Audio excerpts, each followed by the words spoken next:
শিক্ষা সম্পর্কে গুরুত্বপূর্ণ তথ্য দেওয়ার চেষ্টা করব ইনশাআল্লাহ।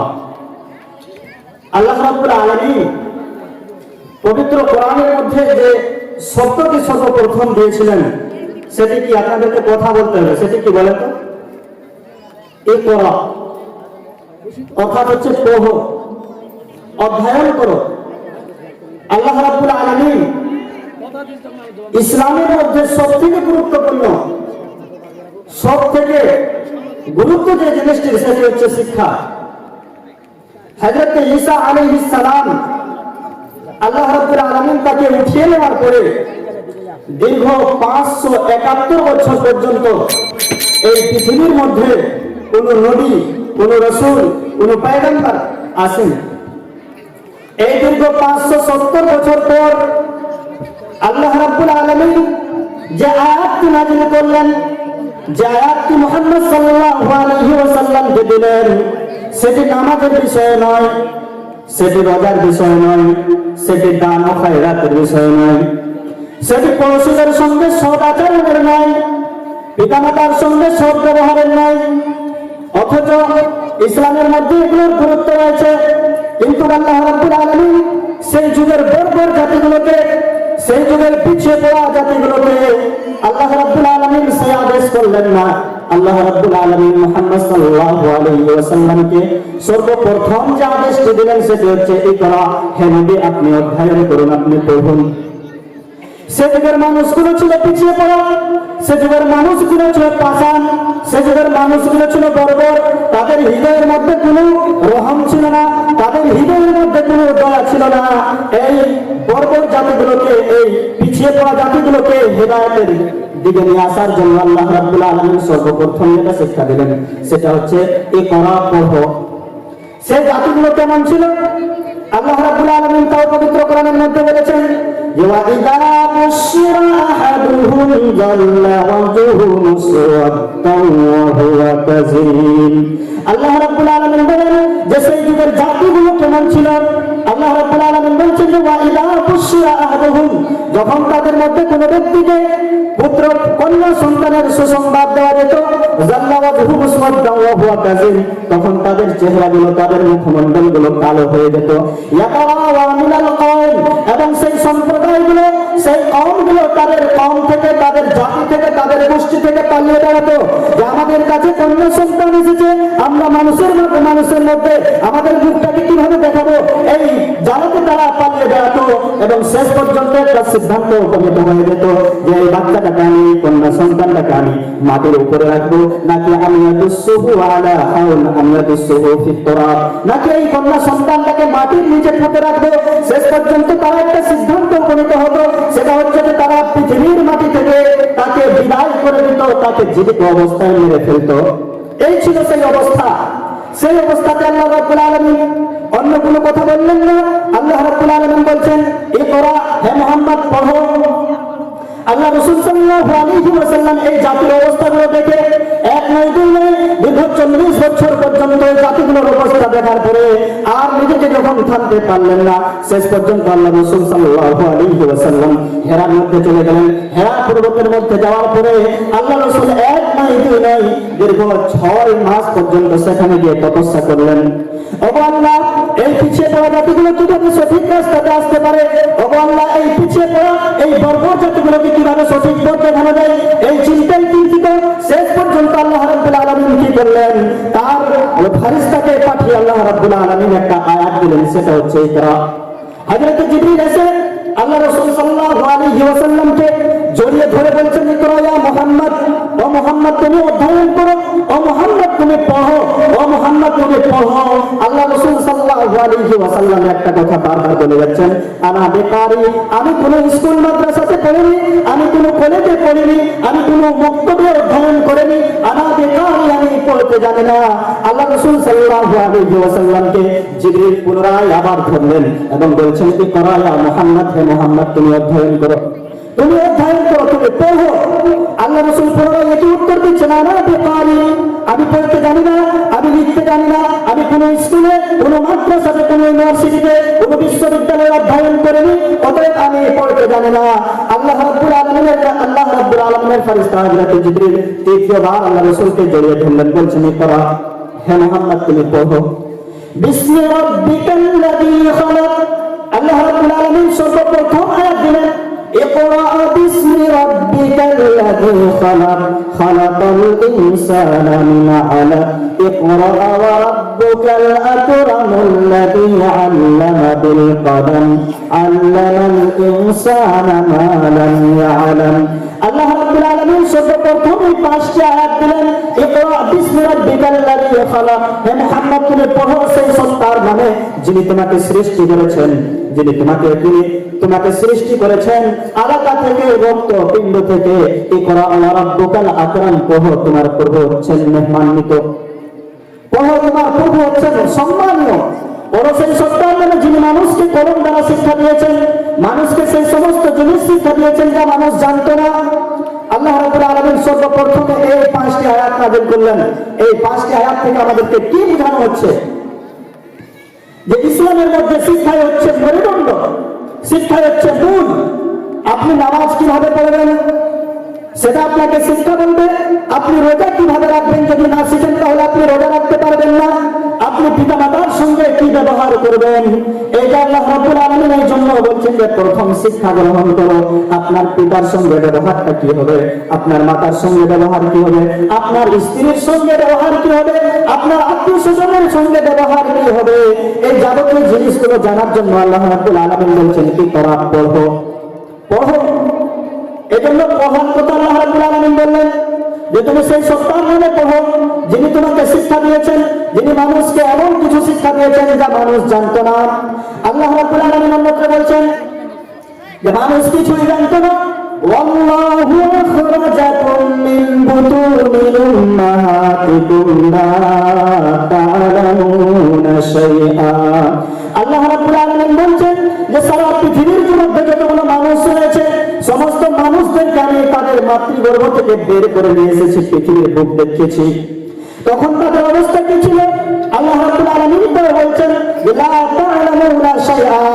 যখন মানুষ এই পৃথিবীর মধ্যে আসলো, যখন মানুষ এই পৃথিবীর মধ্যে মাটিতে পা রাখলো, এই পৃথিবীর এই ভূপৃষ্ঠের মুখ যখন আমি তাদেরকে দেখালাম লা তা'লামুনা শাইআ, তারা পৃথিবীর কোনো জিনিস সম্পর্কে অবগত ছিল না, পৃথিবীর কোনো জ্ঞান ছিল না, কোনো ধারণা ছিল না। আমরা যখন জন্মগ্রহণ করেছিলাম আমাদের কোনো হুঁশ ছিল? মাথাটা কম করে দিলাম, হুঁশ ছিল? ছিল না। আমরা মোবাইল চালাতে জেনেছিলাম? জানিনি।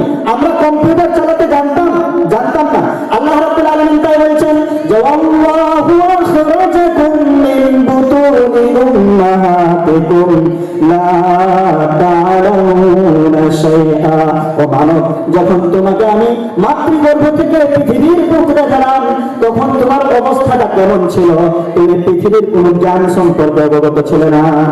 আমি তোমাকে শিক্ষা দিয়েছি, আমি তোমাকে জ্ঞান দিয়েছি। আল্লাহ রাব্বুল আলামিন বলছেন যে আমি তোমাকে জ্ঞান দিয়েছি। আর এই জ্ঞানের খেলাতে আমরা গরুর গাড়ি থেকে উড়াজাহাজ পর্যন্ত আবিষ্কার করতে পেরেছি, আমরা চিঠি থেকে নিয়ে মোবাইল আবিষ্কার করতে পেরেছি, আমরা কম্পিউটার আবিষ্কার করতে পেরেছি, মোবাইল আবিষ্কার করতে পেরেছি। আল্লাহ রাব্বুল আলামিন বলছেন যে তোমার কোনো জ্ঞান ছিল না, আমি তোমাকে জ্ঞান দিয়েছি। তোমার জ্ঞানটা কেমন? আল্লাহ রাব্বুল আলামিন তাও বলছেন ওয়া মা উতিতুম মিনাল ইলমি ইল্লা কালিল। আমি তোমাকে তো সামান্যটুকু জ্ঞান দিয়েছি, আর সমস্ত জ্ঞানের মালিক হচ্ছে আমি আল্লাহ রাব্বুল আলামিন, সমস্ত জ্ঞানের অধিকারী হচ্ছে আমি আল্লাহ রাব্বুল আলামিন। তোমাকে সামান্যটুকু জ্ঞান দেওয়া হয়েছে, আর এই জ্ঞানে তুমি কি করেছো? অনেক উপরে ওঠার চেষ্টা করেছো। আর এই জ্ঞান পাওয়ার পরে যদি কোনো ব্যক্তি বলে জ্ঞান ইজ নট গড, আল্লাহ বলতে কিছুই নেই, নবী বলতে কিছুই নেই, তাহলে হচ্ছে কে? তাও আল্লাহ রাব্বুল আলামিন বলছেন যে এরা হচ্ছে চতুষ্প জন্তু, যাদেরকে আমি জ্ঞান দান করলাম।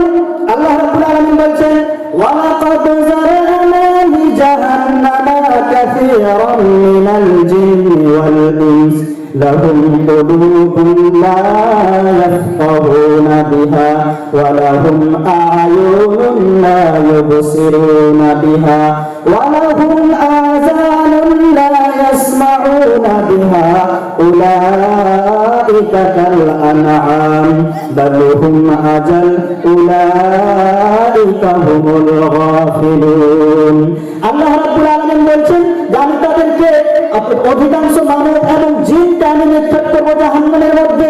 কারণটা কি হবে? আল্লাহ রাব্বুল আলামিন বলছেন যে আমি তাদেরকে অন্তঃকরণ দিয়েছিলাম, আমি তাদেরকে বুঝার মতো শক্তি দান করেছিলাম, কিন্তু তারা পৃথিবীর সমস্ত কিছু বুঝেছিল, পৃথিবীর সমস্ত কিছু তারা অধ্যয়ন করেছিল। আমি আল্লাহ রাব্বুল আলামিনকে বোঝার চেষ্টা করিনি। আমি তাদেরকে ব্রেন দিয়েছিলাম, আমি তাদেরকে মস্তিষ্ক দিয়েছিলাম, আমি তাদেরকে হৃদয় দিয়েছিলাম। তো তারা পৃথিবীর মধ্যে এসে সব কিছু গবেষণা করতে পেরেছিল, তারা মধ্যাকর্ষণ শক্তি আবিষ্কার করতে পেরেছিল, তারা মোবাইল আবিষ্কার করতে পেরেছিল, ফ্যাক্স আবিষ্কার করতে পেরেছিল, তারা স্যাটেলাইটের মতো যন্ত্র আবিষ্কার করতে পেরেছিল, কিন্তু আমার অস্তিত্ব নিয়ে আমার অস্তিত্বকে যারা আবিষ্কার করতে পেরেছিল না, আল্লাহ রাব্বুল আলামিন বলছেন যে উলাইকা কাল আনআম, এরা হচ্ছে চতুষ্পদ জন্তু। আল্লাহ রাব্বুল আলামিন তারপর বলছেন যে আমি তাদেরকে কর্ণ দিয়েছিলাম, কিন্তু কর্ণ দিয়ে তারা আমার কথা শোনার চেষ্টা করেনি। পৃথিবীর মধ্যে সমস্ত কিছু, পৃথিবীর মধ্যে গান বাজনা অশ্লীল কথাবার্তা তারা শুনেছিল, কিন্তু আমি আল্লাহ রাব্বুল আলামিনকে বোঝার চেষ্টা করিনি, শোনার চেষ্টা করিনি। আল্লাহ রাব্বুল আলামিন বলছেন যে এরা হচ্ছে চতুষ্পদ জন্তু। তারপর আল্লাহ রাব্বুল আলামিন বলছেন যে ওয়ালাহুম আ'য়ুনুন লা ইবসিরুনা বিহা, আমি তাদেরকে চক্ষু প্রদান করেছিলাম, এই চোখ দিয়ে আমার সম্পূর্ণ নিয়ামত দেখেছিল, আমার পরিপূর্ণতার দিকে দেখেছিল, এই চোখ দিয়ে তারা সব কিছু পৃথিবীর ভক্ষণ করেছিল, দর্শন করেছিল, কিন্তু আমি আল্লাহ রাব্বুল আলামিনের অস্তিত্বকে ভাবার চেষ্টা করিনি। আমি আল্লাহ রাব্বুল আলামিনের নিয়ামতকে দেখে তারা গণনা করার চেষ্টা করেনি, আমি আল্লাহ রাব্বুল আলামিনকে বোঝার চেষ্টা করিনি। আল্লাহ রাব্বুল আলামিন বলছেন যে উলাইকা কাল আনআম, এরা হচ্ছে চতুষ্পদ জন্তু।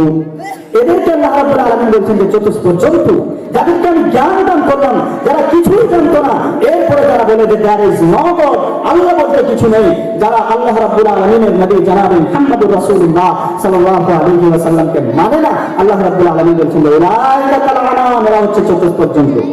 এখানে আল্লাহ রাব্বুল আলামিন চলে যাননি, বরং আল্লাহ রাব্বুল আলামিন বলছেন যে বাল হুম আযাল, বরং তাদের চাইতে নিকৃষ্ট, অর্থাৎ কুকুরের চাইতে নিকৃষ্ট, শিয়ালের চাইতে নিকৃষ্ট, গরু গাধার চাইতে নিকৃষ্ট, যাদেরকে আমি জ্ঞান দান করলাম, যাদেরকে আমি মস্তিষ্ক দিলাম, যাদেরকে আমি কর্ণ দিলাম, যাদেরকে চক্ষু দিলাম, কিন্তু আমি আল্লাহ রাব্বুল আলামিনকে বোঝার চেষ্টা করলো না। আল্লাহ রাব্বুল আলামিন বলছেন যে উলাইকা কাল আনআম, এরা হচ্ছে চতুষ্পদ জন্তু। আল্লাহ রাব্বুল আলামিন অন্যত্র বলছেন যে মানুষকে আমি শিক্ষা দিয়েছি, আর রহমান আল্লামাল কোরআন খালাকাল ইনসানা আল্লামাহুল বায়ান। আল্লাহ রাব্বুল আলামিন বলছেন রহমান পরম করুণাময় দয়ালু সেই সত্তা, আল্লামাল কোরআন, যে মানুষকে কোরআন শিক্ষা দিয়েছেন, খালাকাল ইনসান, যিনি মানুষকে তৈরি করেছেন, মানুষকে সৃষ্টি করেছেন, আল্লামাহুল বায়ান, এবং যিনি বায়ান শিক্ষা দিয়েছেন, যিনি বায়ান শিক্ষা দিয়েছেন। এই বায়ান কি? বায়ান বলতে আল্লাহ রাব্বুল আলামিন কথা বলা শিখিয়েছেন, আর পৃথিবীর মধ্যে যতগুলো জীব রয়েছে সমস্ত জীবকে আল্লাহ রাব্বুল আলামিন এই বায়ান শিক্ষা দিয়েছেন। এখানে একটা গুরুত্বপূর্ণ পয়েন্ট রয়েছে, বায়ান শব্দের অর্থ কি? বায়ান মানে সাধারণত কোনো জিনিসকে ব্যাখ্যা করা, কিন্তু এই বায়ান শব্দের অর্থ একটা নয়, এই বায়ান শব্দের অর্থ একাধিক রয়েছে। এই বায়ান শব্দের অর্থ হলো একটা মানুষ যখন পরিণত বয়সে পৌঁছে যায় তখন সে কথা বলতে পারে, তাকে আমি কথা বলা শিখিয়েছি।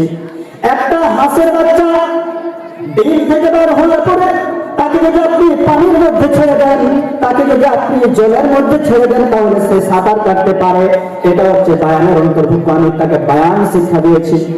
একটা বকরির বাচ্চা হওয়ার পরে কিছুক্ষণ পরে সে দাঁড়াতে পারে, কে তাকে শিখালো দাঁড়াতে? কে তাকে হাত ধরে শিখিয়েছিল দাঁড়াতে হবে এইভাবে, হাঁটতে হবে এইভাবে, দুধ খেতে হবে এইভাবে? কে তাকে শিক্ষা দিল? বলেন, কে তাকে শিক্ষা দিল? আর রহমান, তিনি হচ্ছেন দয়ালু, তিনি শিক্ষা দিয়েছেন। আল্লাহ রাব্বুল আলামিন বলছেন যে আমি শিক্ষা দিয়েছি, মানুষকে কথা বলতে শিখিয়েছি। একটা পাখি যখন পরিণত বয়স হয়ে যায়, সেই পাখিটা উড়তে পারে, কে তাকে শিখালো উড়তে? কে তাকে ডানা মেরে উড়তে শিখালো? উত্তর হবে আর রহমান, আল্লাহ রাব্বুল আলামিন শিক্ষা দিয়েছেন। আল্লাহ রাব্বুল আলামিন শিক্ষা দিয়েছেন। মানুষ কিছুই জানতো না, মানুষের কোনো অস্তিত্ব ছিল না। আল্লাহ রাব্বুল আলামিন অন্যত্র বলছেন হাল আতা আলাল ইনসানি হিনুন মিনাদ দাহরি লাম ইয়াকুন শাইআন মাযকুরা। আল্লাহ রাব্বুল আলামিন বলছেন যে মানুষের এমন একটা সময় ছিল না, এমন একটা সময় ছিল না, এমন একটা পিরিয়ড ছিল না যখন সে উল্লেখযোগ্য কোনো বিষয়বস্তু হিসাবে পরিগণিত ছিল না। আমি তাকে মস্তিষ্ক দিয়েছি, আমি তাকে ব্রেন দিয়েছি, আমি তাকে বুদ্ধি দিয়েছি, আর এই বুদ্ধি দ্বারা কি করেছে, তারা এগিয়ে যেতে পেরেছে। এই বুদ্ধি দ্বারা, এই বুদ্ধি খাটিয়ে তারা অনেক কিছু করতে পেরেছে। এই বুদ্ধি খাটিয়ে তারা মোটরসাইকেলের মতো যন্ত্র আবিষ্কার করতে পেরেছে, ট্রেনের মতো যন্ত্র আবিষ্কার করতে পেরেছে।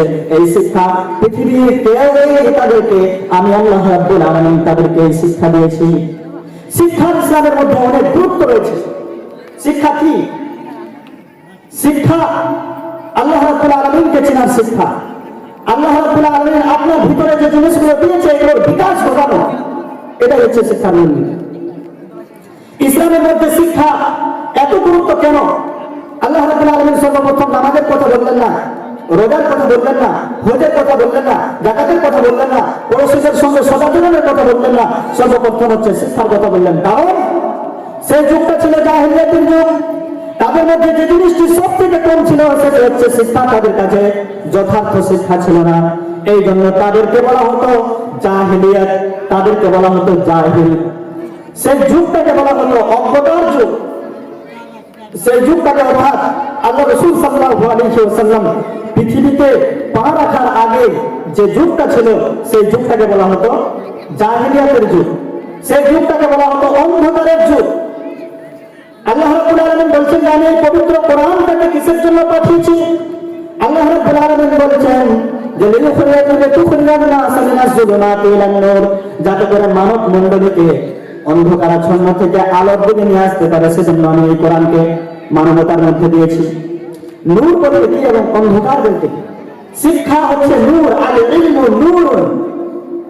শিক্ষা হচ্ছে নূর, শিক্ষাকে নূর বলা হয়েছে, আর মূর্খতাকে অন্ধকার বলা হয়েছে। আল্লাহ রাসূল সাল্লাল্লাহু আলাইহি ওয়াসাল্লাম যে যুগে এসেছিলেন তার আগের যুগটাকে বলা হচ্ছে অন্ধকারের যুগ।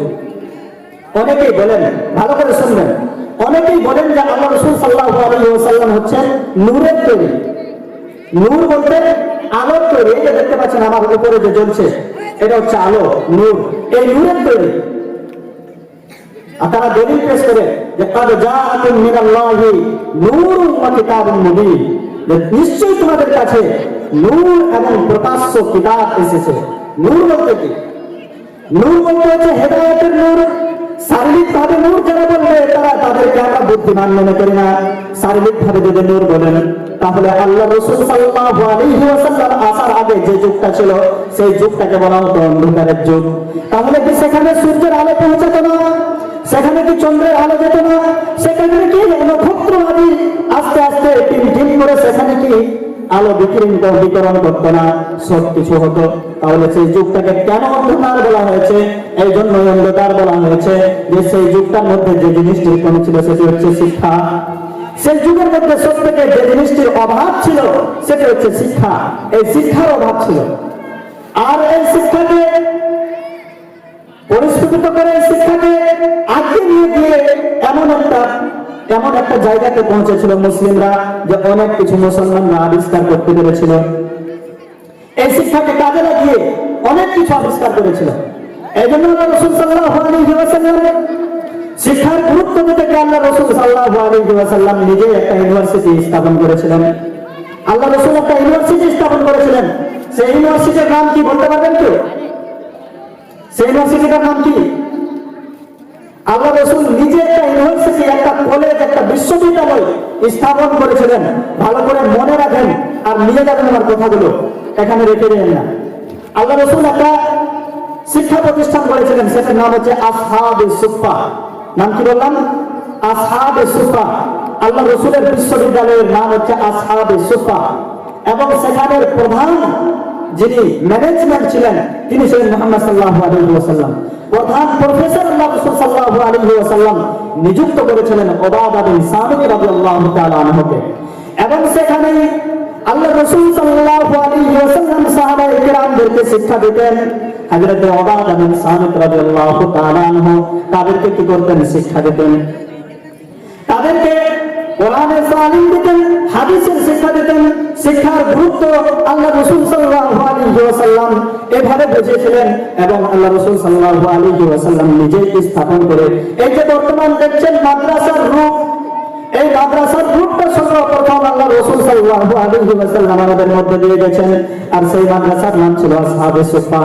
সর্বপ্রথম আল্লাহ রাসূল সাল্লাল্লাহু আলাইহি ওয়াসাল্লাম কি করেছিলেন?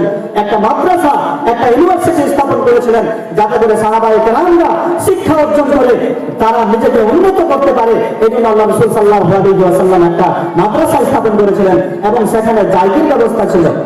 বর্তমানে আপনারা জায়গির ছিলেন, হয়তো এখন নেই, মনে হয় হোস্টেলে হয়ে গেছে, হোস্টেলে হয়ে গেছে, মাশাআল্লাহ ভালো। কিন্তু কিছুদিন আগে কি ছিল? জাতির সিস্টেম ছিল। লোকেরা কি করতো? দিয়ে যেত কালগুলো এবং তারা সেখান থেকে কি করতো? আহার করতো। এটা প্রথম আল্লাহ রাসূল সাল্লাল্লাহু আলাইহি ওয়াসাল্লাম চালু করেছিলেন। আসহাবে সুফফাতে প্রায় 70 জন সাহাবায়ে কেরাম ছিলেন, যারা ছিলেন অবিবাহিত, যাদের বিবাহ হয়েছিল না, যারা শিক্ষা অর্জন করছিলেন, যারা কোরআন অধ্যয়ন করছিলেন, যারা হাদিস অধ্যয়ন করছিলেন। এই সাহাবায়ে কেরামদেরকে মদিনার বিভিন্ন লোকেরা নিয়ে এসে তাদেরকে খেলাতো। জাগের সিস্টেম ছিল। আল্লাহ রাসূল সাল্লাল্লাহু আলাইহি ওয়াসাল্লাম সেখানে শুধু বর্তমান শিক্ষাকে যেভাবে আমরা মুড়ে দিয়েছি, বর্তমান শিক্ষাকে যেভাবে আমরা প্যাকেজিং করে দিয়েছি, এরকমের শিক্ষা আল্লাহ রাসূল সাল্লাল্লাহু আলাইহি ওয়াসাল্লাম দেননি। বরং আল্লাহ রাসূল সাল্লাল্লাহু আলাইহি ওয়াসাল্লাম সেখানে সব রকম শিক্ষা দিতেন। সেখানে মিলিটারি শিখাতেন, সেখানে পদার্থবিজ্ঞান শিক্ষা হতো, সেখানে অঙ্ক শিক্ষা হতো, সেখানে গণিত শিক্ষা হতো, সেখানে বিজ্ঞান শিক্ষা হতো, সেখানে মিলিটারিদের ট্রেনিং দেওয়া হতো। এজন্য ইসলাম হচ্ছে কমপ্লিট একটি ধর্ম। ইসলামের মধ্যে সব কিছু রয়েছে, কিন্তু আমরা সেখান থেকে নিতে পারি না। কারণ Islam is the complete of life. ইসলামকে বলা হয়েছে পূর্ণাঙ্গ জীবন ব্যবস্থা। আল্লাহ রাব্বুল আলামিন ইসলাম সম্পর্কে বলছেন, আল-ইয়াওমা আকমালতু লাকুম দীনাকুম ওয়া আতমামতু আলাইকুম নি'মাতি ওয়া রাদিতু লাকুমুল ইসলাম দীনা। আল্লাহ রাব্বুল আলামিন বলছেন, আমি তোমাদের জন্য দ্বীনকে কমপ্লিট করে দিয়েছি, দ্বীনকে মুকম্মল করে দিয়েছি। এই দ্বীনের মধ্যে, এই ধর্মের মধ্যে, ইসলামের মধ্যে মিলিটারি থাকবে, ফোর্স থাকবে, বিজ্ঞান থাকবে, ইঞ্জিনিয়ার থাকবে, মাস্টার থাকবে, ডাক্তার থাকবে, প্রফেসর থাকবে, ব্যারিস্টার থাকবে, বিডিও থাকবে, ওডিও থাকবে, এসি থাকবে, সবকিছু থাকবে ইসলামের মধ্যে। ইসলাম শুধু মৌলভী সাহেব হতে বলেনি, কোরআনকে অধ্যয়ন করে তুমি যে কোনো জায়গাতে যেতে পারো, তুমি প্রধানমন্ত্রী হতে পারো। আল্লাহ রাসূল সাল্লাল্লাহু আলাইহি ওয়াসাল্লাম প্রতিটি পদক্ষেপে, জীবনের প্রতিটি পদক্ষেপে আমাদের জন্য অবদান রেখে গেছেন। আল্লাহ রাসূল শুধু নবী ছিলেন না, আল্লাহ রাসূল সাল্লাল্লাহু আলাইহি ওয়াসাল্লাম নবুয়তের যেমন দাবি করেছিলেন, ঠিক প্রতিটি পদক্ষেপে আল্লাহ রাসূল সাল্লাল্লাহু আলাইহি ওয়াসাল্লাম অবদান রেখে গেছেন। আল্লাহ রাসূল আমাদের জন্য প্রতিটি পদক্ষেপে আমাদের জন্য আদর্শ। আল্লাহ রাব্বুল আলামিন পবিত্র কোরআনের মধ্যে বলছেন, লাকাদ কানা লাকুম ফি রাসূলিল্লাহি উসওয়াতুন হাসানাহ। ওহে সারা পৃথিবীর মানুষেরা, আল্লাহ রাসূল সাল্লাল্লাহু আলাইহি ওয়াসাল্লামের চরিত্রে তোমাদের জন্য উত্তম আদর্শ রয়েছে। সারা পৃথিবীর সমস্ত মানুষদেরকে আল্লাহ রাব্বুল আলামিন বললেন যে তোমাদের জন্য উত্তম আদর্শ হচ্ছেন মুহাম্মদ সাল্লাল্লাহু আলাইহি ওয়াসাল্লাম। উত্তম আদর্শ হচ্ছেন আল্লাহ রাসূল সাল্লাল্লাহু আলাইহি ওয়াসাল্লাম। তুমি যে প্ল্যাটফর্মে থাকো না কেন, তুমি যদি লেবার হয়ে থাকো, আল্লাহ রাসূলের কাছ থেকে শিক্ষা গ্রহণ করো, কিভাবে লেবার করতে হবে আল্লাহ রাসূল তাও শিক্ষা দিয়েছেন। আল্লাহ রাসূল সাল্লাল্লাহু আলাইহি ওয়াসাল্লাম মিস্ত্রির জন্য আদর্শ। আল্লাহ রাসূল কিভাবে মিস্ত্রির কাজ করতে হবে তাও শিক্ষা দিয়েছেন। একজন ডাক্তারের জন্য তিনি শিক্ষক, একজন মাস্টারের জন্য তিনি শিক্ষক, একজন ব্যারিস্টারের জন্য তিনি শিক্ষক, একজন ভিডিওর জন্য তিনি শিক্ষক, একজন ব্যাংক ব্যালেন্স যারা ব্যাংক অফিসারের জন্য তিনি হচ্ছেন শিক্ষক। আল্লাহ রাসূল সাল্লাল্লাহু আলাইহি ওয়াসাল্লাম একটা ব্যাংক স্থাপন করেছিলেন। ব্যাংকের নাম কি? ব্যাংকের নাম হচ্ছে বাইতুল মাল। আমি প্রথম যেটা বললাম যে ইউনিভার্সিটির নাম কি মনে আছে? আসহাবে সুফা। ব্যাংকের নাম কি? বাইতুল মাল। এই ব্যাংক আল্লাহ রাসূল সাল্লাল্লাহু আলাইহি ওয়াসাল্লাম মদিনার মধ্যে কায়েম করলেন এবং এই ব্যাংক থেকে আল্লাহ রাসূল সাল্লাল্লাহু আলাইহি ওয়াসাল্লাম মদিনার মধ্যে যতগুলো গরীব, যতগুলো দুঃস্থ, যতগুলো অসহায়, সেখান থেকে আল্লাহ রাসূল সাল্লাল্লাহু আলাইহি ওয়াসাল্লাম তাদেরকে কি করতেন? দিতেন, সেখানে তাদেরকে দিতেন। তাহলে আমি যেটা বলছিলাম যে আল্লাহ রাসূল সাল্লাল্লাহু আলাইহি ওয়াসাল্লাম হচ্ছেন সারা পৃথিবীর প্রত্যেকটি মানুষের জন্য শিক্ষক। আল্লাহ রাব্বুল আলামিন জনাব মুহাম্মদুর রাসূলুল্লাহ সাল্লাল্লাহু আলাইহি ওয়াসাল্লামকে সারা পৃথিবীর সমস্ত মানুষের জন্য শিক্ষক রূপে পাঠিয়েছিলেন। একজন মিস্ত্রির জন্য তিনি হচ্ছেন শিক্ষক। আপনি বলেন কেমন কথা? মিস্ত্রির কাজ কখনো আল্লাহ রাসূল সাল্লাল্লাহু আলাইহি ওয়াসাল্লাম করলেন। আল্লাহর নবী জনাবে মুহাম্মদুর রাসূলুল্লাহ সাল্লাল্লাহু আলাইহি ওয়াসাল্লাম মক্কা থেকে মদিনা যখন হিজরত করে চলে গেলেন, সেখানে আল্লাহর রাসূল একটি মসজিদ নির্মাণ করেছিলেন। সেই মসজিদটি মসজিদে নববী নামে এখনো পরিচিত। যারা হজ করতে গিয়েছে তারা ভালো করে জানবেন যে মসজিদে নববীর মধ্যে আল্লাহ রাসূল সাল্লাল্লাহু আলাইহি ওয়াসাল্লাম নিজে ইট ধুয়েছেন, নিজে কাজ করেছেন। আল্লাহ রাসূল সাল্লাল্লাহু আলাইহি ওয়াসাল্লাম নিজে মিস্ত্রির কাজ করেছিলেন। তাহলে একজন মিস্ত্রির জন্য তিনি হচ্ছেন আদর্শ, একজন পুলিশ অফিসারের জন্য তিনি হচ্ছেন আদর্শ। এক নয়, দুই নয়, দীর্ঘ 27টা যুদ্ধে আল্লাহ রাসূল সাল্লাল্লাহু আলাইহি ওয়াসাল্লাম অংশগ্রহণ করে সারা পৃথিবীর সমস্ত মানুষের জন্য দেখতে গেছেন যে কিভাবে তোমাকে মিলিটারির কাজ করতে হবে, কিভাবে যোদ্ধার কাজ করতে হবে, কিভাবে ফোর্সের কাজ করতে হবে। প্রত্যেকটি মানুষের জন্য তিনি হচ্ছেন শিক্ষক। আল্লাহ রাব্বুল আলামিন বলছেন যে আল্লাহ রাসূল সাল্লাল্লাহু আলাইহি ওয়াসাল্লাম বলছেন, ইন্নী বুইসতু মুআল্লিমা, আমি সারা পৃথিবীর সমস্ত মানুষের জন্য শিক্ষক স্বরূপ প্রেরণ করা হয়েছে। আল্লাহ রাসূলকে সারা পৃথিবীর জন্য শিক্ষক স্বরূপ আল্লাহ রাব্বুল আলামিন পাঠিয়েছিলেন। আল্লাহ রাসূল প্রত্যেকটি মানুষের জন্য হচ্ছেন শিক্ষক। কোন মানুষ যদি পিতা হয়ে থাকে, পিতার জন্য আল্লাহ রাসূল হচ্ছেন শিক্ষক। কোন মানুষ যদি নানা হয়ে থাকে, তাহলে নানার জন্য তিনি হচ্ছেন শিক্ষক। সারা পৃথিবীর প্রত্যেকটি মানুষের জন্য তিনি হচ্ছেন শিক্ষক। আল্লাহ রাসূল সাল্লাল্লাহু আলাইহি ওয়াসাল্লাম এই জন্য বলেছেন যে ইন্নী বুইসতু মুআল্লিমা, আমি সারা পৃথিবীর সমস্ত মানুষের জন্য হচ্ছি মুআল্লিম। সারা পৃথিবীর সমস্ত মানুষের জন্য আমি হচ্ছি শিক্ষক। আমাকে আল্লাহ রাব্বুল আলামিন পৃথিবীর কোন মাস্টার দিয়ে, পৃথিবীর কোন প্রফেসর দিয়ে, পৃথিবীর কোন বাইমিস্টার দিয়ে আমাকে পড়ায়নি। আমার শিক্ষক স্বয়ং আল্লাহ রাব্বুল আলামিন। এই জন্য আল্লাহ রাব্বুল আলামিন বলছেন, ওহে পৃথিবীর মানুষেরা, যখন সারা পৃথিবীর সমস্ত মানুষের জন্য আমি তোমাকে শিক্ষক স্বরূপ প্রেরণ করলাম, তাহলে মানুষের উচিত হবে মা আতাকুমুর রাসূল ফাখুযুহু ওয়া মা নাহাকুম আনহু ফান্তাহু। আল্লাহ রাব্বুল আলামিন বলছেন, আমি যখন মুহাম্মদ সাল্লাল্লাহু আলাইহি ওয়াসাল্লামকে সারা পৃথিবীর সমস্ত মানুষের জন্য শিক্ষক স্বরূপ প্রেরণ করেছি, তাহলে মানুষের উচিত হবে মা আতাকুমুর রাসূল ফাখুযুহু, রাসূল যা তোমাদেরকে দিলেন সেটাকে তোমরা নিয়ে নাও। ওয়া মা নাহাকুম আনহু ফান্তাহু, এবং রাসূল যা থেকে তোমাদেরকে বিরত থাকতে বলবেন সেটা থেকে তোমরা বিরত থেকে যাও। এই হচ্ছে শিক্ষক। আল্লাহ রাসূল সাল্লাল্লাহু আলাইহি ওয়াসাল্লাম সারা পৃথিবীর সমস্ত মানুষের জন্য শিক্ষক। হোক সে যে কোনো প্ল্যাটফর্মে, প্রত্যেকটি প্ল্যাটফর্মের জন্য আল্লাহ রাসূল সাল্লাল্লাহু আলাইহি ওয়াসাল্লাম হচ্ছেন শিক্ষক। আল্লাহ রাসূল সাল্লাল্লাহু আলাইহি ওয়াসাল্লামকে শিক্ষক স্বরূপ প্রেরণ করা হয়েছে। তা আমি বলছিলাম যে সর্বপ্রথম যে আয়াতটি আল্লাহ রাব্বুল আলামিন দিলেন সেটি হচ্ছে ইকরা, হে নবী আপনি অধ্যয়ন করুন, আপনি পড়ুন। সেই সত্তার নামে যিনি তোমাকে সৃষ্টি করেছেন, যিনি মানুষকে সৃষ্টি করেছেন আলাদা থেকে, যিনি সেই সত্তার নামে তুমি অধ্যয়ন করো, যিনি হচ্ছেন সর্বোচ্চ মহান, সেই সত্তার নামে তুমি অধ্যয়ন করো, যিনি মানুষকে কলমের দ্বারা শিক্ষা দিয়েছেন, মানুষকে সেই সমস্ত জিনিস শিক্ষা দিয়েছেন যা মানুষ জানতো না। এই আয়াতগুলো যখন নাযিল হয়ে যাওয়ার পর আল্লাহ রাসূল সর্বপ্রথম হযরত জিবরিলকে দেখেছেন। নিজের আসল সুরত আল্লাহ রাসূল হযরত জিবরিল আলাইহিস সালাতু ওয়াস সালামকে দেখে প্রচন্ড ভয় পেয়েছেন। ভয়ে থরথর করে কাঁপছেন। কাঁপতে কাঁপতে আল্লাহ রাসূল সাল্লাল্লাহু আলাইহি ওয়াসাল্লাম হযরত খাদিজা রাদিয়াল্লাহু তাআলা আনহার কাছে এসে বলছেন, জাম্বিলুনি ইয়া খাদিজা, ওগো খাদিজা, ওগো আমার প্রিয়া, ওগো আমার প্রিয়তমা স্ত্রী, ওগো আমার অর্ধাঙ্গিনী, তুমি আমাকে চাদর দিয়ে জড়িয়ে ধরো। জাম্বিলুনি বলছেন এবং থরথর করে কাঁপছেন। আল্লাহ রাসূল সাল্লাল্লাহু আলাইহি ওয়াসাল্লাম বলছেন, আনা খাশিতু নাফসি, আমার মনে হচ্ছে যে আমি মরে যাব, আমি প্রচন্ড ভয় পেয়েছি। ওগো খাদিজা, ওগো আমার প্রিয়তমা স্ত্রী, তুমি আমাকে জড়িয়ে ধরো, কম্বল দিয়ে জড়িয়ে ধরো, আমি মনে হয় মরে যাব, আর বাঁচব না। এই মুহূর্তে আল্লাহ রাসূল সাল্লাল্লাহু আলাইহি ওয়াসাল্লামকে হযরত খাদিজা রাদিয়াল্লাহু তাআলা আনহা কি বলছেন, এটা সমস্ত মহিলাদের জন্য একটা শিক্ষা। কিছু নিয়ে যান কিংবা না যান, আপনাদেরকে বলছি ও মা বোন, কম করে আমার এই কথাটা নিয়ে যান যে আল্লাহ রাসূল সাল্লাল্লাহু আলাইহি ওয়াসাল্লাম যখন প্রচন্ড ভয়ের মধ্যে এসেছেন, থরথর করে কাঁপছেন এবং হযরত খাদিজাকে বলছেন, ইয়া খাদিজা জাম্বিলুনি, আমাকে কম্বল দিয়ে ধরো, আমি কাঁপছি, আমার ভয় লেগেছে, মনে হয় আমি মরে যাব। তখন আল্লাহ রাসূল সাল্লাল্লাহু আলাইহি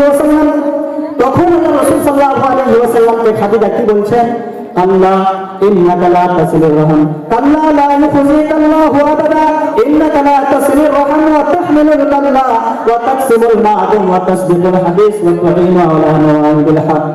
এটা হচ্ছে সারা পৃথিবীর সমস্ত মহিলাদের জন্য একটা শিক্ষা। যখন আপনার স্বামী হতাশাগ্রস্ত হবে, যখন সে কোনো রাস্তা পাবে না, তখন তাকে হতাশা নয়, বরং আপনি কি করেন? সাহস যোগান। এটা হচ্ছে স্ত্রীদের কাজ। আপনি তার সাহস যোগান। আল্লাহ রাসূলকে কেমন সাহস যোগালেন হযরত খাদিজা? আল্লাহ রাসূলকে বলছেন, কাল্লা লা ইউযিকাল্লাহু আবাদা। ও আল্লাহ রাসূল, আপনাকে আল্লাহ রাব্বুল আলামিন কখনো নষ্ট করবেন না। আল্লাহ রাব্বুল আলামিন কখনোই আপনাকে ধ্বংস করে দিবেন না। কারণ ইন্নাকা লা তাসিলুর রাহম, আপনি কি করেন? আপনি সিলারাহমি করেন, আপনি পরশুদের হক আদায় করেন, আপনি তো সর্বদা আত্মীয়তা সম্পর্ক বজায় রাখার কথা বলেন। আর যার মধ্যে এই বৈশিষ্ট্য থাকবে, তাকে আল্লাহ রাব্বুল আলামিন কখনোই নষ্ট করবে না, কখনোই পথভ্রষ্ট করবে না, কখনোই জালিম করবে না। আল্লাহ রাব্বুল আলামিন এই সমস্ত মানুষদেরকে কখনোই নষ্ট করে দেবেন না, ভ্রষ্ট করে দেবেন না। অতএব আমার প্রিয়তম স্বামী, আপনাকে চিন্তার কোনো কারণ নেই। ইন্নাকা লা তাসিলুর রাহম ওয়া তাহমিলুল কাল্লা, আপনি তো মানুষের বোঝ উঠিয়ে দেন। আপনি তো যারা বোঝ ধুইতে পারে না, অসহায়ের সাথে আপনি গরিবের বন্ধু, আপনাকে কিভাবে আল্লাহ রাব্বুল আলামিন নষ্ট করবে? এটা তো কোনোদিন হতে পারে না যে আল্লাহ রাব্বুল আলামিন আপনাকে নষ্ট করবে। এটা কি করে হতে পারে? ওয়াতাহমিলুল কাল্লা ওয়া তাসদিকুল হাদিস, আপনি তো জীবনে কোনোদিন সত্য কথা ছাড়া মিথ্যা কথা বলেননি। আপনি তো সর্বদাই সত্য কথা বলতেন। আপনি সত্য কথা বলেন, তাহলে আল্লাহ রাব্বুল আলামিন আপনাকে কি করে নষ্ট করতে পারে? আপনাকে আল্লাহ রাব্বুল আলামিন কি করে পথভ্রষ্ট করতে পারে? ওয়া তুঈনু আলা নাওয়াইবিল হক, এবং সর্বদাই আপনি সত্যের মতো মানুষকে দাওয়াত দিয়ে যান। যার মধ্যে এই বৈশিষ্ট্যগুলো থাকবে, এই সমস্ত লোকেদেরকে আল্লাহ রাব্বুল আলামিন কখনো পথভ্রষ্ট করবেন না। অতএব আপনাকে চিন্তার কোনো কারণ নেই, আল্লাহ রাব্বুল আলামিন আপনাকে পথভ্রষ্ট করবেন না। এটা হচ্ছে একটা মহিলার দায়িত্ব, যে যখন তার স্বামী হতাশাগ্রস্ত হয়ে যাবে, যে কোনো ব্যাপারে হোক, তখন তাকে সাহস যোগাতে হবে। এটা হচ্ছে মহিলাদের একটা কর্তব্য। কিন্তু আমি যদি যাই, আমাদের বর্তমান অবস্থা কি হবে? আল্লাহ রাসূল গায়ে হেরাতে একটা পাহাড়ের উপরে গিয়ে একটা গর্তের মধ্যে, গুহার মধ্যে 1 নয় 2 নয় দীর্ঘ 6 মাস ধরেছিলেন। হযরত খাদিজা রাদিয়াল্লাহু তাআলা আনহা, আল্লাহ রাসূল যখন সেখানে যেতেন, 2 দিন 3 দিন 4 দিন 5 দিনের জন্য আল্লাহ রাসূল খাবার নিয়ে যেতেন। যখন খাবার শেষ হয়ে যেত, মা খাদিজা রাদিয়াল্লাহু তাআলা আনহা কি করতেন? সেই উঁচু পাহাড়ে চড়ে আল্লাহ রাসূলকে খাবার দিয়ে আসতেন। আল্লাহ রাসূল সাল্লাল্লাহু আলাইহি ওয়াসাল্লামকে তিনি সাহায্য করেছিলেন। যখন আল্লাহ রাসূল সাল্লাল্লাহু আলাইহি ওয়াসাল্লামের সঙ্গে বিবাহ বন্ধনে আবদ্ধ হলেন, আল্লাহ রাসূল ছিলেন গরীব, অসহায়। আল্লাহ রাসূলের মাল ছিল না, সম্পদ ছিল না। আল্লাহ রাসূল সাল্লাল্লাহু আলাইহি ওয়াসাল্লামকে সমস্ত সম্পদ দিয়ে তিনি সাহায্য করলেন। আল্লাহ রাসূল সাল্লাল্লাহু আলাইহি ওয়াসাল্লামকে সর্বদাই কি করলেন? সাহস যোগালেন। এরকম মহিলা হওয়া উচিত, এই ধরনের বৈশিষ্ট্য রাখা উচিত। কিন্তু আপনি, আমাদের মহিলাগুলো কেমন? যদি এখন এরকম কোনো একটা পরিস্থিতিতে যায়, আগের বাড়ি গিয়ে বলে ভয় লেগেছে, তাহলে কি বলবো? তোকে বলছিলাম আগে যেতে হবে, বুদ্ধি জ্ঞান নেই, কাণ্ড জ্ঞান নেই, কে যেতে বললো তোমাকে ওখানে পাহাড়ের উপরে? এই ধরনের কথা হবে। কিন্তু আল্লাহ রাসূলের স্ত্রী হযরত খাদিজা রাদিয়াল্লাহু তাআলা আনহা বলছেন, ওগো আমার প্রিয়তম স্বামী, আপনাকে কোনো চিন্তার কারণ নেই, আপনাকে ভয়ের কারণ নেই। ইন্নাকা লা তাসিলুর রাহম, আল্লাহ রাব্বুল আলামিন আপনাকে কখনো পথভ্রষ্ট করবেন না, আপনাকে পথভ্রষ্ট করবেন না। কারণ আপনি সত্যের পথে মানুষকে ডাকেন। আর যারা সত্যের পথে মানুষকে ডাকে, তাদের বৈশিষ্ট্য আল্লাহ রাব্বুল আলামিন বলছেন, ওয়াল আসর ইন্নাল ইনসানা লাফি খুসর ইল্লাল্লাযীনা আমানু ওয়া আমিলুস সালিহাতি ওয়া তাওয়াসাউ বিল হক ওয়া তাওয়াসাউ বিস সাবর। আল্লাহ রাব্বুল আলামিন বলছেন যে যারা সত্যের পথে মানুষকে ডাকে, তারা কখনোই পথভ্রষ্ট হবে না। আল্লাহ রাব্বুল আলামিন বলছেন, ওয়াল আসর, সময়ের শপথ, ইন্নাল ইনসানা লাফি খুসর, সমস্ত মানুষ, পৃথিবীতে যে কোনো মানুষ হোক, সে মুসলিম, হিন্দু, খ্রিস্টান, জৈন, বৌদ্ধ, তালমুদ, পৃথিবীর মধ্যে যতগুলো ধর্ম রয়েছে, সমস্ত ধর্মের মানুষ কি আছে? ক্ষতিগ্রস্তের মধ্যে রয়েছে, ক্ষতিগ্রস্তের মধ্যে নিমজ্জিত রয়েছে। আল্লাহ রাব্বুল আলামিন তারপরে বলছেন, যাদের মধ্যে 4টি গুণ থাকবে, যাদের মধ্যে এই 4টি বৈশিষ্ট্য থাকবে, তারা কিন্তু পথভ্রষ্ট নয়। আল্লাহ রাব্বুল আলামিন বলছেন, ইল্লাল্লাযীনা আমানু, যারা ঈমান নিয়ে আসবে, ওয়া আমিলুস সালিহাত, এবং সৎ কর্ম করবে, ওয়া তাওয়াসাউ বিল হক, এবং যারা মানুষকে সত্যের পথে আহ্বান করবে, ওয়া তাওয়াসাউ বিস সাবর, এবং যারা ধৈর্য ধারণ করবে। এই 4টি বৈশিষ্ট্য যার মধ্যে থাকবে, আল্লাহ রাব্বুল আলামিন বলছেন, তারা কখনোই পথভ্রষ্ট হবে না, তারা কখনোই, তাদেরকে আমি জলিল করব না, গোমরা করে দেব না। যদি তাদের মধ্যে এই 4টি গুণ থাকে, আমি তাদেরকে কখনোই নষ্ট করব না, তাদেরকে হালাক করব না। আর আল্লাহ নবী সাল্লাল্লাহু আলাইহি ওয়াসাল্লামের মধ্যে এই 4টি গুণ ছিল কিনা? ছিল। তাহলে আল্লাহ রাসূল সাল্লাল্লাহু আলাইহি ওয়াসাল্লামের মধ্যে এই চারটি গুণ ছিল। তা আমি যেটা বলছিলাম যে শিক্ষাই হচ্ছে মানুষের মেরুদণ্ড। শিক্ষা যদি মানুষের মধ্যে না থাকে তাহলে একটা মানুষের মধ্যে এবং একটা পশুর মধ্যে কোনো পার্থক্য থাকে না। কারণ একটা পশু জন্ম দেয়, একটা পশু একটা কুকুরও কি করে যৌন মিলন করে, আবার তাদেরও বাচ্চা হয়, তারাও খাদ্য সন্ধান করার জন্য সকালে বেরিয়ে যায়। এই চারটা জিনিস কিংবা তিনটা জিনিসে যদি মানুষের উদ্দেশ্য থাকে তাহলে মানুষ আর কুকুরের মধ্যে কোনো পার্থক্য থাকবে না। একটা খুব সুন্দর জিনিস বলছে, এটা শুনে যাবেন আপনারা। কুকুরের ঝুঠা পাক কি না পাক? একটু উত্তর দেন। না পাক, আমরা সবাই জানি না পাক। কিন্তু শিক্ষার গুরুত্বটা কত? একটা কুকুর যার ব্যাপারে নবী সাল্লাল্লাহু আলাইহি ওয়াসাল্লাম বলছেন, ইদা ওয়ালাদাল কালবু, যখন কোন কুকুর তোমাদের কোন পাত্রে মুখ দিয়ে দিবে তখন কি করো তোমরা? কি করো? ফাগসিল সাবআ মাররাত, সেটাকে তোমরা 7 বার ধৌত করো। উলাহুন্না আও উখরাহুন্না ফিত তুরাব, প্রথমবার কিংবা শেষবার তোমরা কি করো? মাটি দিয়ে ধো। খুব গুরুত্বপূর্ণ কথা বলতে যাচ্ছেন যে একটা কুকুরকে শিক্ষা দিলেও সেই কুকুরের ঝুঁটাটা পাক হয়ে যাবে, আপনাকে দেখাচ্ছেন। আর কোরআন থেকে প্রমাণ দিল সেটা। একটা কুকুরের ঝুঁটা, আল্লাহ রাসূল সাল্লাল্লাহু আলাইহি ওয়াসাল্লাম বলছেন, যদি পুরো পাত্রে একটা কুকুর মুখ লাগিয়ে দেয়, সেই খাবারটাকে ফেলে দাও। এক, দ্বিতীয় নম্বর 1 নয়, 2 নয়, 3 নয়, 4 নয়, 5 নয়, 6 নয়, বরং 7 বার সেটাকে ধৌত করো। উলাহুন্না উখরাহুন্না ফিত তুরাব, প্রথমবার কিংবা শেষবার তোমরা মাটি দিয়ে ধৌত করো। এত বড় একটা নাপাক, এত একটা নাপাক নিকৃষ্ট প্রাণী, কিন্তু এই প্রাণীটাকে যদি আপনি শিক্ষা দিয়ে দেন, এই কুকুরকে যদি আপনি শিখান, বাড়িতে যদি এই কুকুরকে পুষে যদি শিক্ষা দেন, তাহলে আল্লাহ রাব্বুল আলামিন পবিত্র কোরআনের মধ্যে বলছেন এই কুকুরের ঝুঁটাটা তোমার জন্য। এই কুকুর যদি কোনো জিনিস নিয়ে আসে তোমার জন্য ধরে, আপনি পাঠালেন যে ওই মুরগিটাকে ধরে নিয়ে আসো, সেই কুকুর গেল এবং মুরগিটাকে আক্রমণ করলো, ধরে নিয়ে আসলো, এই মুরগিটা আপনার জন্য খাওয়া হালাল হয়ে যায়। কেমন কথা বলছেন? এটা কোথায় পেলেন আপনি?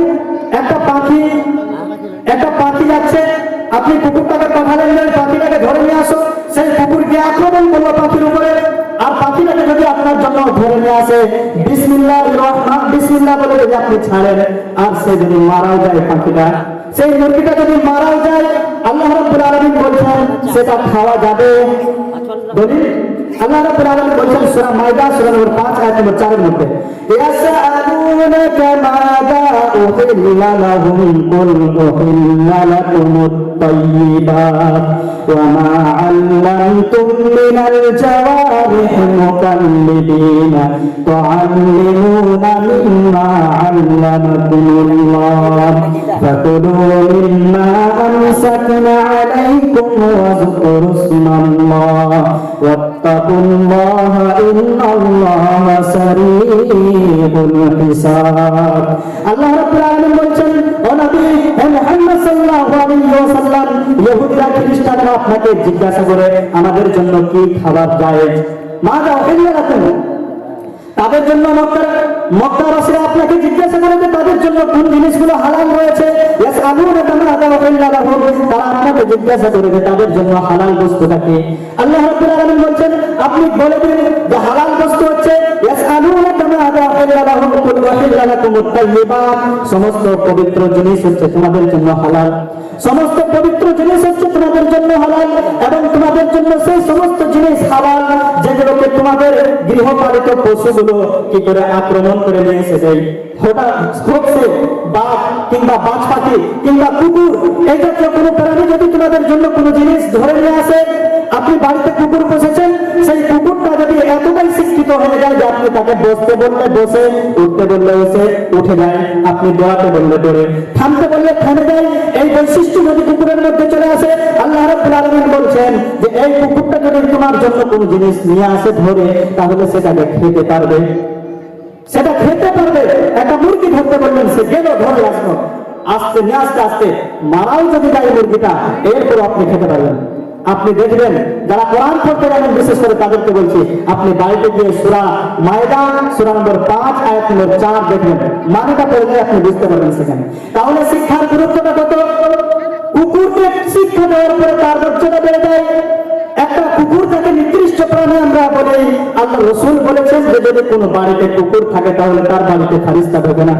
এত একটা নিকৃষ্টতম প্রাণী যার ব্যাপারে আল্লাহ রাব্বুল আলামিন নবী বলেছেন যদি কোনো কুকুর তোমাদের কোনো পাত্রে মুখ দিয়ে দেয় তাহলে সেটাকে 7 বার ধৌত করো, একবার প্রথমবার কিংবা শেষবার মাটিতে ধৌত করো। এত নিকৃষ্টতম একটা প্রাণী, এরপর আল্লাহ রাব্বুল আলামিন বলেছেন যদি তাকে শিক্ষা দিয়ে দাও তাহলে সেই প্রাণীটার মর্যাদা বেড়ে যায়। তাহলে আমরা যদি শিক্ষা গ্রহণ করি তাহলে আমাদের মর্যাদা বাড়বে না? অবশ্যই বাড়বে। আর শিক্ষাটা হবে কোরআনের শিক্ষা। শিক্ষাটা হবে শুধু কোরআনের শিক্ষা নয়, কোরআন হচ্ছে পৃথিবীর মধ্যে যতগুলো শিক্ষা রয়েছে সব শিক্ষার নির্যাস হচ্ছে কোরআন, সব শিক্ষার নির্যাস হচ্ছে হাদিস। তাই যদি কোরআন এবং হাদিসকে ভালো করে কেউ শিখে নেয় তাহলে পৃথিবীর সমস্ত শিক্ষা সে পেয়ে যায়। ভাই আমার, শিক্ষা কেমন জিনিস? একটা মানুষ যদি শিক্ষা গ্রহণ করে তাহলে সে দুনিয়াতে এবং আখিরাতেও কামিয়াব হয়ে যেতে পারে। মহাত্মা গান্ধী বলেছিলেন যে by education a man success in the world and the next, যে একটা মানুষ শিক্ষার মধ্য দিয়ে ইহকাল এবং পরকাল দু জগতেই সে কামিয়াব হতে পারে এই শিক্ষার মধ্য দিয়ে। আহমদ দিদার একজন বিখ্যাত পণ্ডিত, তিনি বলেছেন যে the biggest enemy of Islam is the ignorant Muslim.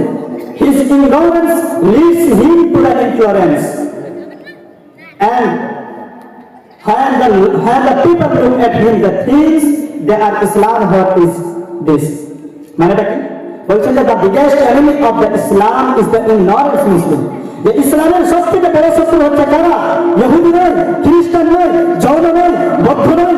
আল্লাহ রাব্বুল আলামিন তিনি বলেন যে সবথেকে বড় দুশমন হচ্ছে ইগনোরেন্স মুসলিম। মূর্খ ভণ্ড মুসলমানরা হচ্ছে সবথেকে বড় দুশমন ইসলামের মধ্যে। The biggest enemy of Islam is the ignorant Muslim. মূর্খ মুসলমানরা হচ্ছে ইসলামের মধ্যে বড় শত্রু। কারণ হচ্ছে যে তাদেরকে তাদের সেই কুপ্রথাগুলো একটা খারাপ পথের দিকে কি করে ধাবিত করে, তাদেরকে একটা খারাপ পথের দিকে তাদেরকে নিয়ে যায় তাদের খারাপ শিক্ষাগুলো।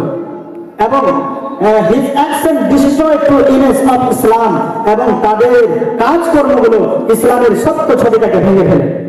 এবং যখন মানুষ দেখে look at him, যখন মানুষ তাদেরকে দেখে তখন তারা মনে করে যে এটাই হচ্ছে ইসলাম যেটা তারা করছে। তাহলে ইসলামের মধ্যে বলা হচ্ছে যে যদি শিক্ষা না থাকে তাহলে সে ইসলামের শত্রু। কারণ শিক্ষা যদি না থাকে তাহলে যে কোনো কাজ করতে পারে, শিক্ষা যদি না থাকে তাহলে সে এমন কিছু কাজ ঘটিয়ে দিতে পারে যেটা ইসলামের মধ্যে নেই। এই জন্য ইসলাম যারা মূর্খ তাদেরকে কোনো সম্মান দেয়নি। আল্লাহ রাসূল সাল্লাল্লাহু আলাইহি ওয়াসাল্লাম বলেছেন যারা শিক্ষিত এবং যারা অশিক্ষিত তাদের উদাহরণটা হচ্ছে কেমন? পূর্ণিমার চাঁদ আর তারা তারার যেমন পার্থক্য রয়েছে, পূর্ণিমার চাঁদটা যখন উঠে যায় তারা তখন কোনো দাম থাকে না। ঠিক একইভাবে একজন শিক্ষিত ব্যক্তি এবং একজন অশিক্ষিত ব্যক্তির মধ্যে পার্থক্য রয়েছে। আল্লাহ রাব্বুল আলামিন বলেন কুল হাল ইয়াস্তাউল্লাযীনা ইয়া'লামুনা ওয়াল্লাযীনা লা ইয়া'লামুন। আল্লাহ রাব্বুল আলামিন বলেন ও নবী সারা পৃথিবীর সমস্ত মানুষদেরকে বলে দিন যারা শিক্ষিত এবং যারা অশিক্ষিত, যারা শিক্ষিত এবং যারা মূর্খ তারা কখনোই সমান হতে পারে না। যেমন দিন এবং রাত্রির মধ্যে বিরাট একটা ব্যবধান রয়েছে, আকাশ এবং জমিনের মধ্যে যেমন একটা বিরাট পার্থক্য রয়েছে, ঠিক একজন শিক্ষিত ব্যক্তি এবং একজন অশিক্ষিত ব্যক্তির মধ্যে পার্থক্য রয়েছে। এজন্য ইসলামের মধ্যে শিক্ষা আল্লাহ রাসূল সাল্লাল্লাহু আলাইহি ওয়াসাল্লাম শিক্ষার অত্যাধিক গুরুত্ব দিয়েছেন। আর এই শিক্ষা অর্জন করে মুসলিমরা কত এগিয়ে ছিল। 750 খ্রিস্টাব্দে আব্বাসী বংশ স্থাপিত হয়। যেমন এখন কোন যুগ চলছে? এখন বর্তমান আমাদের ভারতবর্ষের প্রধানমন্ত্রীর নাম কি? নরেন্দ্র মোদী। তো নরেন্দ্র মোদীর যুগ চলছে এখন 2014 থেকে নিয়ে আজ পর্যন্ত 2021 পর্যন্ত। ঠিক একইভাবে আল্লাহ রাসূল সাল্লাল্লাহু আলাইহি ওয়াসাল্লাম রাজত্ব করলেন। আল্লাহ রাসূল সাল্লাল্লাহু আলাইহি ওয়াসাল্লাম 632 খ্রিস্টাব্দে পৃথিবী ছেড়ে চলে গেলেন। 632 খ্রিস্টাব্দে হযরত আবু বকর রাদিয়াল্লাহু তাআলা আনহু তিনি কি করলেন? সেই আসনটা গ্রহণ করলেন। হযরত আবু বকর 2 বছর কি করলেন? খেলাফত চালানোর পরে হযরত আবু বকর পৃথিবী থেকে চলে গেলেন। 634 খ্রিস্টাব্দে হযরত ওমর রাদিয়াল্লাহু তাআলা আনহু ছিলেন। হযরত ওমর রাদিয়াল্লাহু তাআলা আনহু দীর্ঘ 10 বছর খেলাফত করলেন। তারপরে তিনি চলে গেলেন। এই যুগে শিক্ষার কতটা প্রসার ঘটেছিল। হযরত উমর রাদিয়াল্লাহু তাআলা আনহু সারা পৃথিবীর মধ্যে অর্ধেক পৃথিবীর তিনি খেলাফত করেছিলেন এবং শিক্ষার বিস্তার করেছিলেন। অনেকগুলো জিনিস স্থাপন করেছিলেন, স্কুল কলেজ স্থাপন করেছিলেন, মিলিটারি স্থাপন করেছিলেন, তিনি বৃদ্ধা ভাতা চালু করেছিলেন।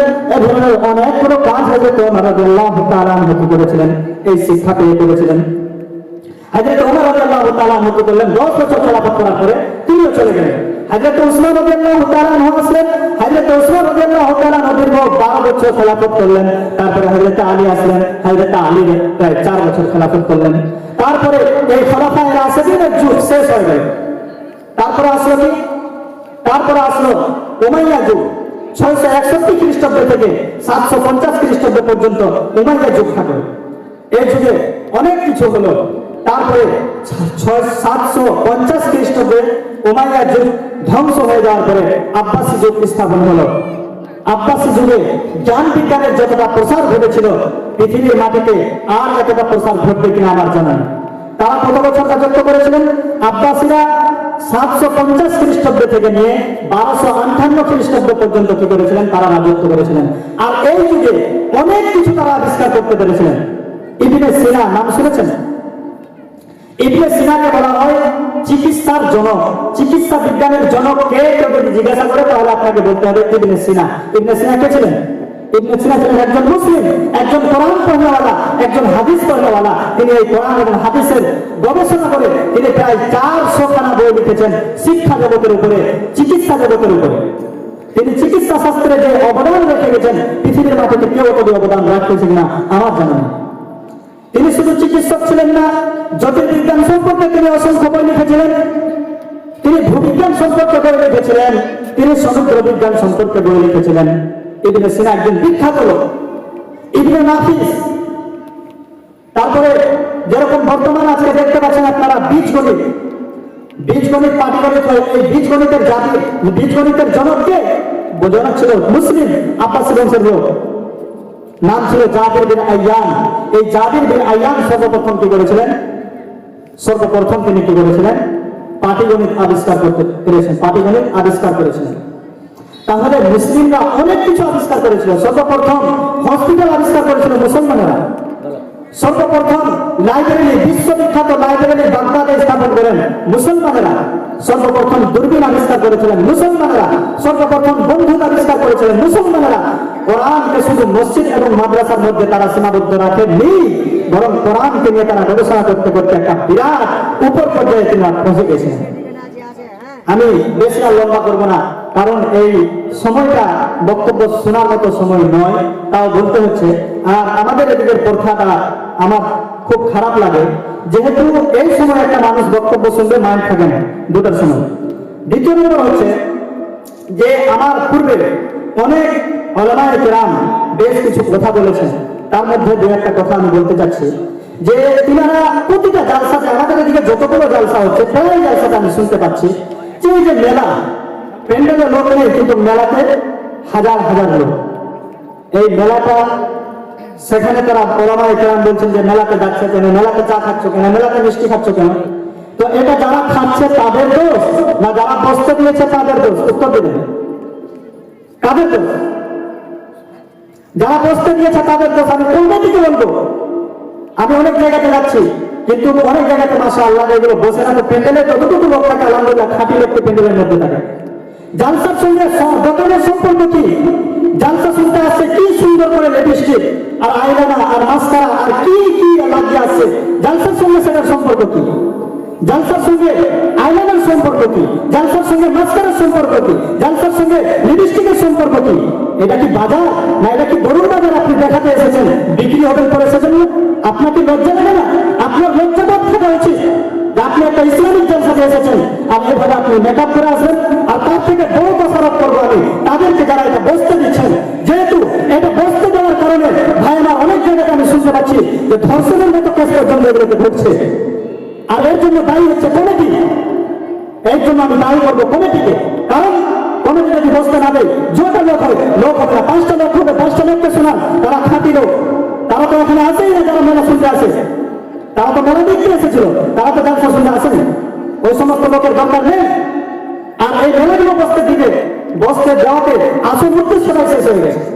আসল উদ্দেশ্য হচ্ছে সমাজকে সংশোধন করা। জালসার আসল উদ্দেশ্য কি আপনারা বলেন? জালসার আসল উদ্দেশ্য হচ্ছে সমাজকে সংশোধন করা, কিন্তু এখানে এসে তো সম্পর্কটা আরো বেড়ে যাচ্ছে। এখানে যার একটা স্বামী ছিল তার তো আরো স্বামীর সংখ্যা বেড়ে যাচ্ছে, যার একটা বয়ফ্রেন্ড ছিল তাদের আরো বয়ফ্রেন্ডের সংখ্যা বেড়ে যাচ্ছে। লাভটা কি হচ্ছে? কোরআন এবং হাদিস আমি যতই বলি, আপনাকে যতই মনে করি, এক জায়গাতে যদি আপনি পেট্রোল রাখেন আর সামনে যদি আগুন রাখেন, আর যদি বলা হয় হাজার আলিম বলে পেট্রোল ধরিস না, তাও ধরবে। যেহেতু বৈশিষ্ট্য হচ্ছে পেট্রোলের বৈশিষ্ট্য হচ্ছে যে আগুন পেলে সে ধরবে। আমি যেখানে থাকি কালিয়া চোখে আমি একটা উদ্যোগ নিয়েছি যে ইনশাআল্লাহ ওই জায়গাগুলোতে যদি জালসা হয় তো অন্তত আমি চেষ্টা রাখবো যে সেখানে মেলা বসতে দেবো, দেখি কতটুকু পারি। আর এই কথা আমি প্রায় জালসাতে বলছি, আর ইনশাআল্লাহ যতদিন থাকবো বলতেই থাকবো যে মেলা যতদিন থাকবে ততদিন জালসার আসল উদ্দেশ্য থাকবে না। জালসার যে আসল রূপ, জালসার যে আসল আত্মা, সেটা শেষ হয়ে যাচ্ছে, আস্তে আস্তে শেষ হয়ে যাবে। আপনারা কমিটি সজাগ হন আর এগুলোকে বাধা দেওয়ার চেষ্টা করেন। প্রয়োজন পড়লে কমিটি থেকে সেখানে দোকান স্থাপন করেন, যে আপ্যায়ন করা হবে কমিটির পক্ষ থেকে।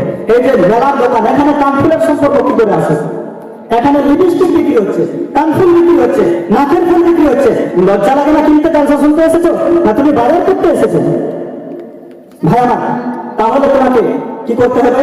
এগুলো থেকে যদি আমি সমাজটাকে সংশোধন করতে পারি তাহলে আমি কি করবো? আমি মুক্তি পাবো। নচেত সমাজ আস্তে আস্তে শেষ হয়ে যাচ্ছে, আরো শেষ হয়ে যাবে। আমি এখান থেকেই আমার বক্তব্য টানছি, 1 ঘন্টা প্রায় পেরিয়ে গেছে। আল্লাহ রাব্বুল আলামিনের কাছে দোয়া করছি, রাব্বুল আলামিন যতগুলো কথা আমি বললাম, রাব্বুল আলামিন তুমি বলনেওয়ালা এবং শুননেওয়ালা সকলকে আমল করার তৌফিক দান করো। রাব্বুল আলামিন যতদিন পৃথিবীর মধ্যে আমরা বেঁচে থাকবো যেন ঈমানী অবস্থায় বাঁচার তৌফিক দান করো। রাব্বুল আলামিন মুসলমানদের মধ্যে অনেক মাজলুম মুসলমান পৃথিবীর মধ্যে রয়েছে, রাব্বুল আলামিন তুমি তাদেরকে কি করো? তাদের সহায় হয়ে যাও। রাব্বুল আলামিন তুমি তাদেরকে সাহায্য করো।